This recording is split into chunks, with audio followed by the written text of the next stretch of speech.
and welcome to this special edition of Suits and Boots, the TDI podcast series in conjunction with the Innovation Forum. In this series, speakers at this year's inaugural Critical Minerals Innovation Forum event discuss some of the key themes that will be covered at the conference. I'm Assheton Carter, Executive Chair at TDI Sustainability.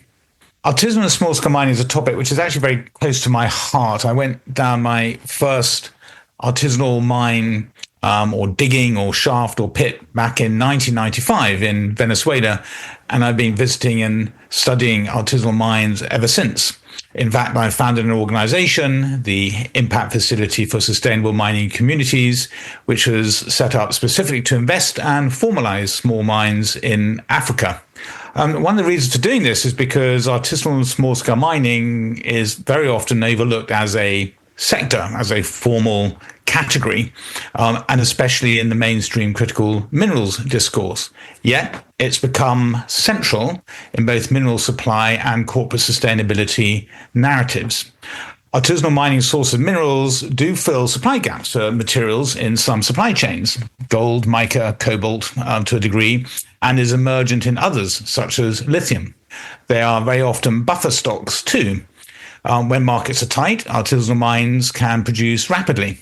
From a corporate risk point of view, however, this has raised concerns about potential human rights abuses, money laundering, and so on, land degradation and conflict. Yet at the same time, there's this extraordinary opportunity to serve many of the underserved communities in Africa, where it's the second largest employer after agriculture, and in many other regions in the world, in Southeast Asia and South America as well, where employment is vital for the well-being of these communities. So in this podcast, we'll be exploring what in this new minerals area, what does this mean for artisanal mining?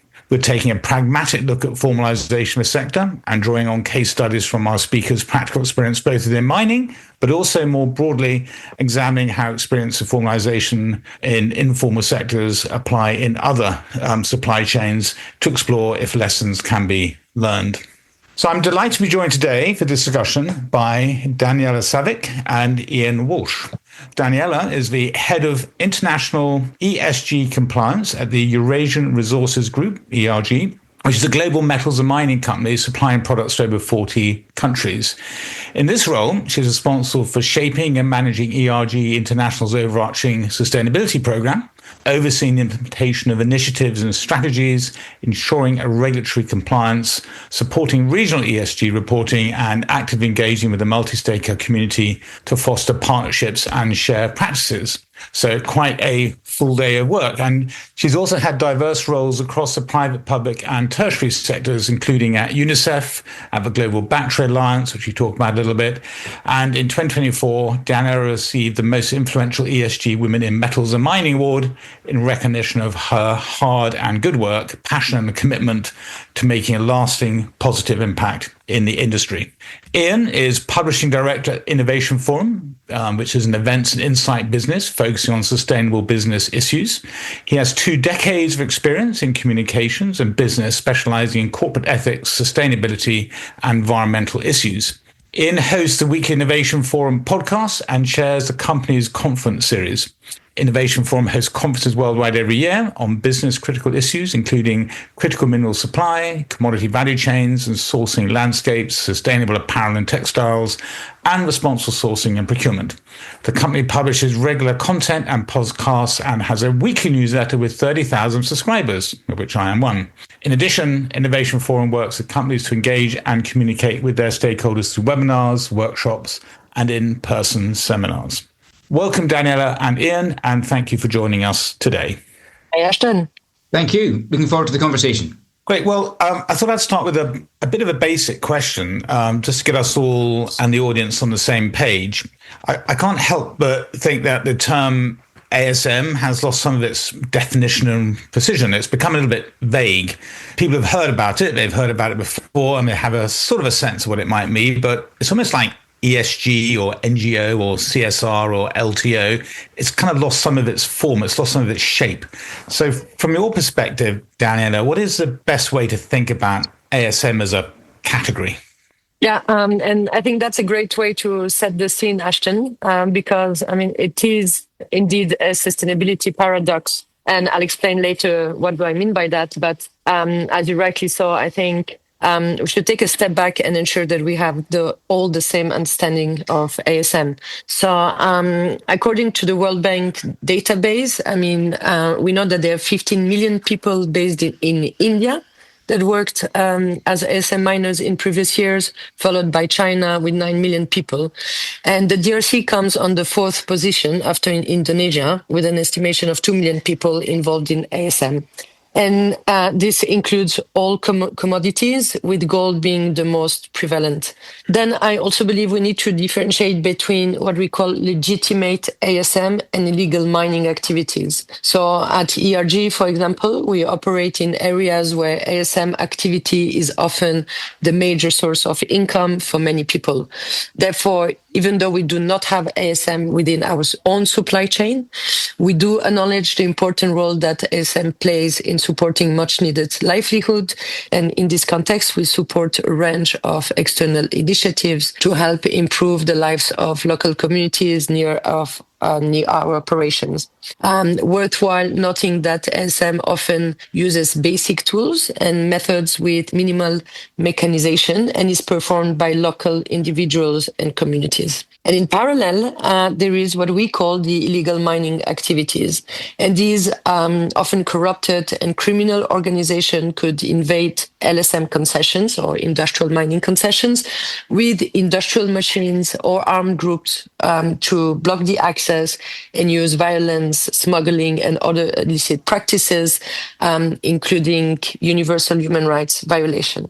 So now to answer your questions, or to come back to what I mean by the sustainability paradox, is that with the global push for the energy transition, which has intensified competition for mineral resources, which are, in one side, essential for producing low-emission technologies, this push has renewed a demand which has reshaped the world's extractive sector, and in some cases exacerbated the governance challenges and reinforcing the illegal activities, which too often use children and vulnerable communities as human shields. Absolutely.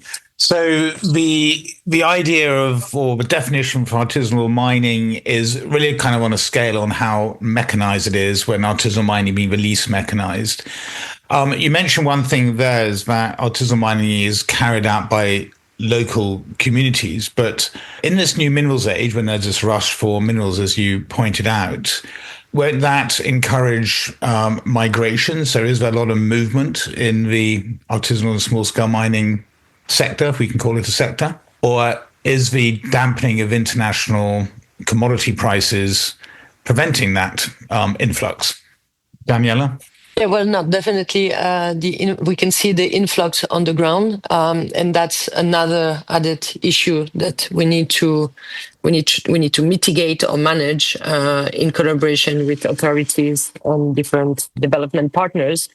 Because, as you may know, also in certain regions there is also the ethnical or tribes issues that also comes to place, and basically this would usually also fuel conflict among communities. So, yeah, I think it's a very valid point that you're bringing here. Great. So that's sort of a little bit about the local context. But Ian, you have a podcast every week, and your podcast, you speak to many decision makers, and geopolitics and critical minerals, I'm sure, comes up in your podcast quite often. And we know that geopolitics are certainly less stable than they were a couple of years ago. How does this play into ASM? What are you hearing about geopolitics and how it has affected ASM and governments and international corporations' appetite for engaging or taking seriously the ASM sector? Thank you. I mean, I think it's inevitable that companies will need to engage more closely with all potential sources of the minerals that are going to be required for the clean energy transition. Perhaps they've ignored the ASM sector in the past, but I think going forwards, it's inevitable that every potential source of supply is going to be important.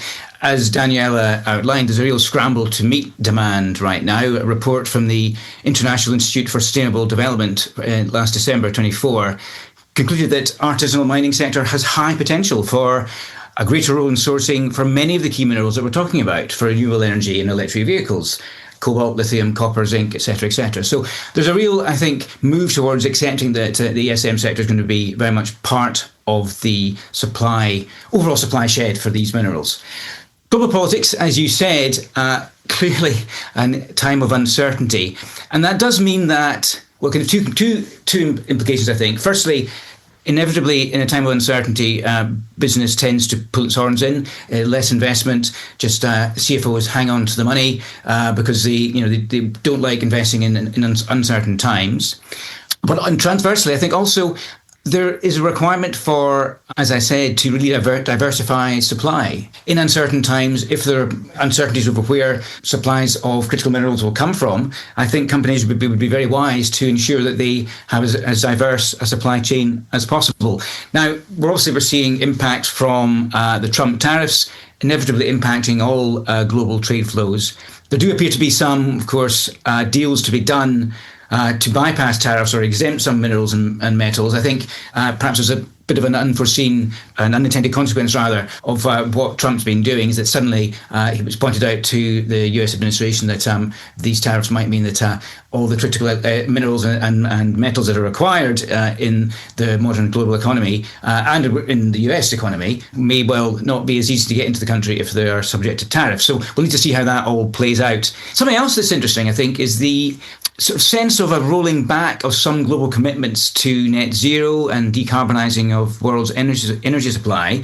If there is a slowing of energy transition, then that may impact, of course, demand for critical minerals and the timing of when that demand peaks and troughs. So we'll see. Interesting to see how that goes forward. I'm also going to be looking out for what's going to come out of the COP30 meetings in Brazil, just coming up very shortly. Energy transition is one of the key pillars of the action agenda for the meetings. As ever, there's a good game being talked up ahead of the conference, but let's see what comes out of it. Be interesting to see that.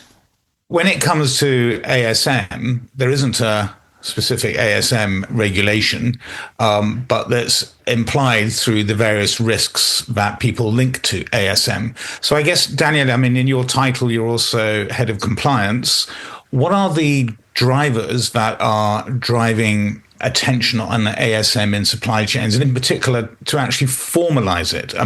You said that some of this is legitimate, some of this is illegal.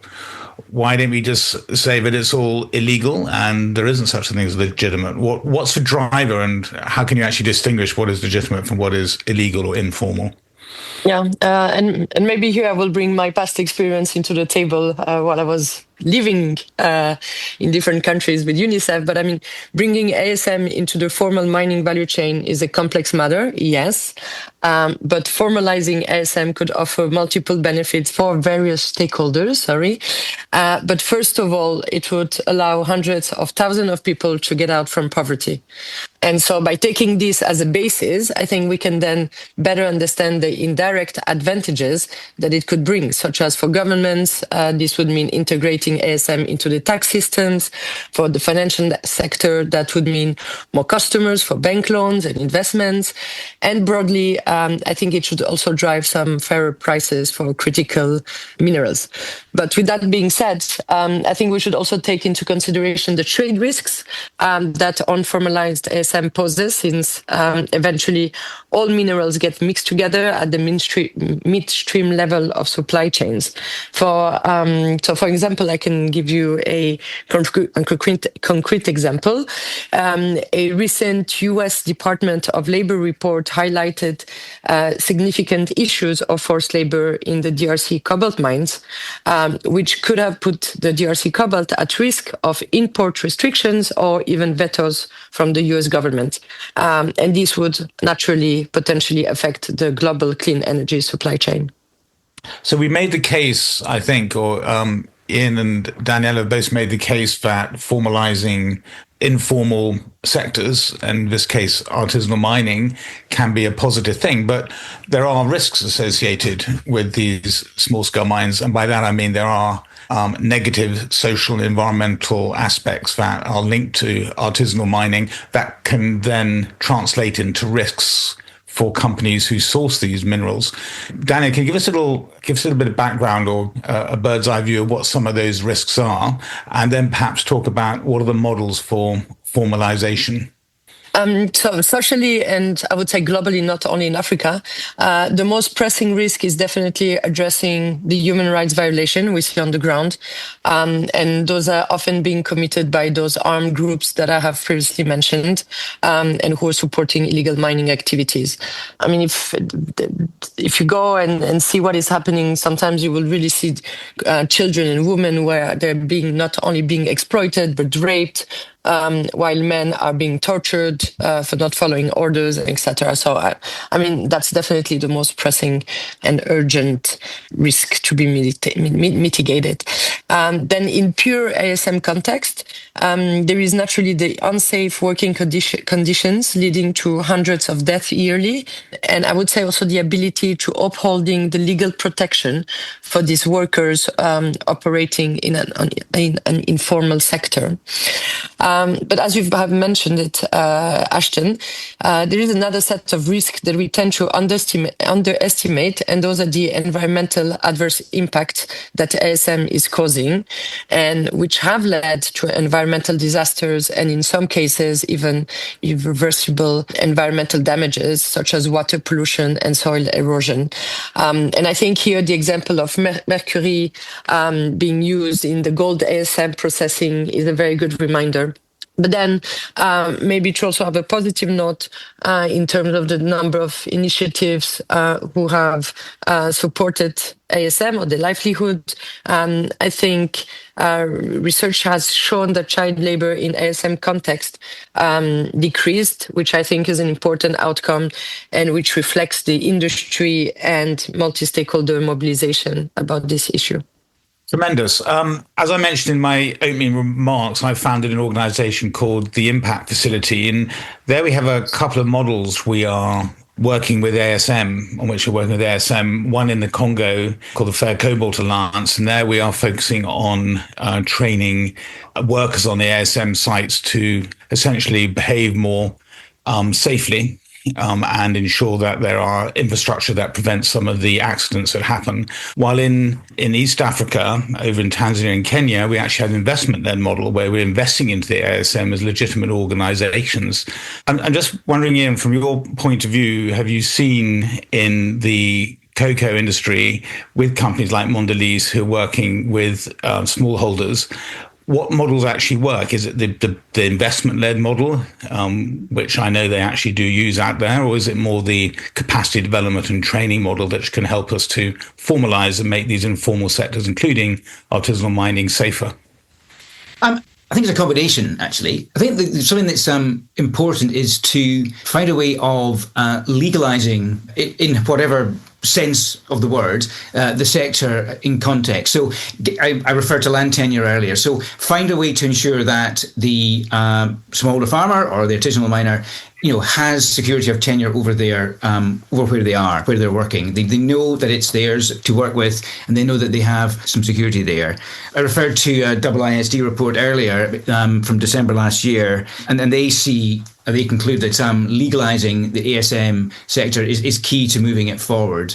And they actually suggest some solutions, the licensing particular areas, and then guaranteeing to those that are prepared and willing to work in those areas, guaranteeing their job security, and then in turn being able to work with big business that are looking to source from these areas, giving them a sense of security that the supply is going to come from them. And I think collaboration is very important. Collaboration with peer companies and collaboration within sectors is vital. But I think it all comes down to ensuring that the artisanal miner or the smallholder farmer, ensuring that they have a viable income. So many of the problems that you have with these sourcing areas does come down to the farm or mining miner income. In a smallholder farmer context, why do you have a child labour problem? Well, it's because the smallholder farmer has no choice but to seek support from their children to help them get the harvesting, to help them on the farm. You do not find many smallholder farmers who say, I wish my children to be working in the farm rather than go to school. They'd much rather they were going to school. So I think what you're seeing is a lot, and the Mondelez in West Africa is an example. The companies are working together with smallholder communities to enable the farmers to have sufficient income and to have the infrastructure around them that enables their children to go to school rather than staying home and working on the farm. Another commodity example that I think is worth considering is the palm oil sector in Southeast Asia. Musamas, very big palm oil business. It works with its smallholder suppliers to enhance livelihoods, to increase yields and prevent further deforestation. And it collaborates with other peer companies, for example, Bungi in the Indonesian province of West Kalimantan. I mean, in fact, the palm oil sector in Southeast Asia has done an incredible job of sorting out its deforestation challenges. 10, 15 years ago, the sector was subject to horrendous, and rightly so, pressure from many stakeholders to really get to grips with this deforestation risks, and it has done so. If you look at the deforestation now in many parts of Southeast Asia where palm oil is sourced, in Indonesia and Malaysia, deforestation rates are now very low. You might say that's because they've cut all the trees down already in some places, and there's an argument for that, but certainly now that it is no longer further deforestation. A lot of the deforestation was driven by smallholder farmers who were simply, rather than enhancing and working with the land that they had cleared and were cultivating for palm oil, they simply just cut down more trees, more forest to plant more palm trees. Now you find that the sector is working with those farmers to ensure that they are getting the best possible yield from the land that they have currently cleared.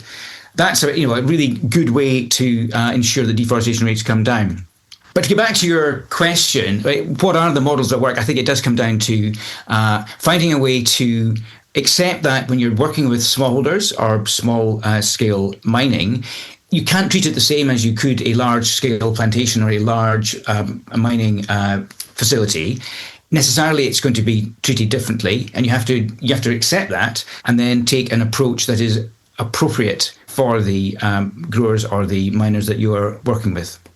Great. And there's actually a nice connection between palm oil and artisanal gold mining. It's been found actually that in West Africa, a place like Ghana, the one thing that can actually compete with artisanal mining is palm oil, because you can generate revenue from a palm oil very, very quickly and reliably. And so when you're reforesting distressed land, which has been disturbed by artisanal mining, palm oil is very often the way to go. So maybe there's a win-win there. So look, great. Thanks. That's been really interesting. We've talked about some of what the negative impacts, which turn into risks, are with artisanal mining. We've looked at some of the modalities that can work. I want to turn now to whose job is this? Whose responsibility is it to address some of these risks? Is it really within the mandate of companies like ERG, or is it the government, or is it a combination? Ian talked a little bit about collaboration. What's the approach here? Where's government, and who should be doing what? And here I'm very much aligned with what Ian has said. I think one of the biggest challenges that we are having here is the legal status of ASM, which is determined by the laws of each country. So basically, there is no universal global recognition or prohibition of ASM. So, for example, in the DRC, ASM is recognized in the mining code, but the restrictions lead to most ASM operating informally. So a good example of those restrictions is the creation of limited number of legally designated artisanal mining zones. And those are too often not used by miners due to uncertainty over the available resources. So So no geological surveys have been conducted on those zones, and very few are close to large concession with proven resources. So I would say here, again, a multi-stakeholder approach would help in addressing those challenges. Then I would also say that another challenge is to bring the existing solutions at a sufficient scale that is commensurate with the magnitude of the issue. There are plenty of very good initiatives worldwide. However, if there is no political will to strengthen institutional capacities, if potential buyers are too afraid to take risks because of the consumer's pressure, and if ASM miners themselves do not understand that formalization requires a long-term commitment in order to offer tangible benefits, such as what Ian said, sustainable income and improved living standards, I really fear that our efforts will remain at the pilot stage. But basically, I think we need to take a holistic approach, which is, again, based on legitimacy and professionalization. And so what I mean by that is legitimacy emphasizes the role to be played by governments in fostering legal and regulated ASM frameworks, while professionalization highlights areas critical to ASM entities to meet the legal and ESG obligations. And this is where a multi-stakeholder approach could support, and that would be mining companies working together with different initiatives, NGOs, and etc. Right. So I think we're in agreement. It's just collaboration. We need to have more collaboration. Sometimes that's difficult, but that's really the only way it's going to work. Before I move on, Daniel, a quick word on the effectiveness of standards as a tool to improve conditions at artisanal mines. Do you think they work, and are they the same sort of standards you would apply to, the ERG operations, or is there another way to help ASM improve their practices and show to the world that they are in fact meeting appropriate practices and standards?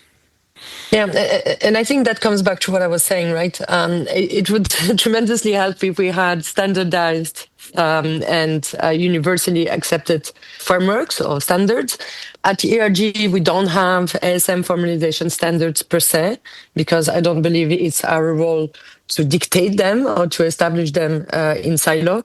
But yeah, I think what would really help is to have one set of standards where they stop contradicting each other, because this is what is happening actually. Right. And in many other sectors, and we now have consolidated standards in large-scale mining, industrial mining, which are coming onto the market, those normally start with an industry association. And of course, really an industry association globally for informal, because they are by nature informal sectors and artisanal mining. But Ian, just turning to you on this, like there's the standards, which is sort of the stick. How about the carrot? How about the premia that has been a model of things like kind of fair trade, that if you can demonstrate you prove at a higher standard, or a standard which is admired by the consumer, that can attract higher prices. Does that play a part in here? And I know you've had lots of experience this in other sectors as well. It can do. I think you're right that when you're thinking about engaging consumers, then look at the coffee sector, for example. That's where fair trade has been involved for years. It's quite hard to find coffee in the supermarket that doesn't have some form of label, standard, certification. There's a clear link there between consumer demand for fair trade coffee or certified Rainforest Alliance or whatever it is. They feel that comfort from making a purchase for something that has been more responsibly sourced.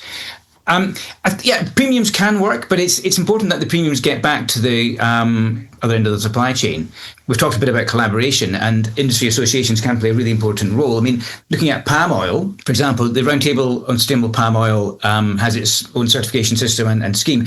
It's been quite smart at establishing specific rules and regulations for smallholder farmers. It realised, as I said earlier, there's a difference between dealing with a massive palm oil plantation and a smaller, a 1 hectare, 2 hectare plot. So they have different and established rules that are different for smallholders.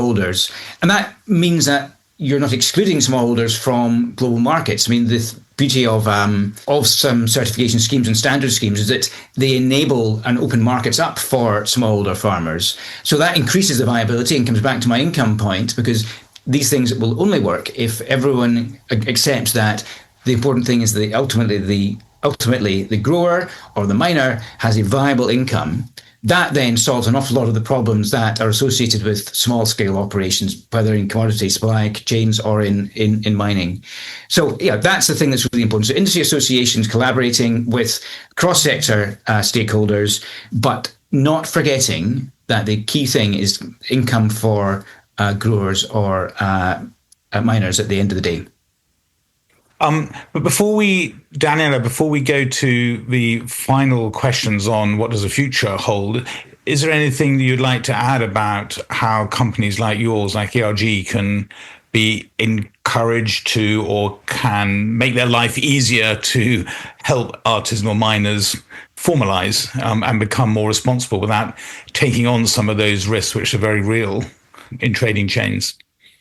And as you have mentioned it, I think traceability is really key here, because this is exactly where responsible supply chains can make or break ASM formalization, I would say. And again, LSMs cannot achieve this alone. We need, as we have discussed, aligned standards and multi-stakeholder partnership convening all parties at the same table, and this would include the beneficiaries themselves. I think the key is to balance risk management with support for miners' livelihood instead of just disengaging, as we have seen in some cases. And yeah, as Ian has mentioned it, I think as consumers, we rarely understand the complexity of knowing and mapping supply chains. And this is where traceability plays a key role.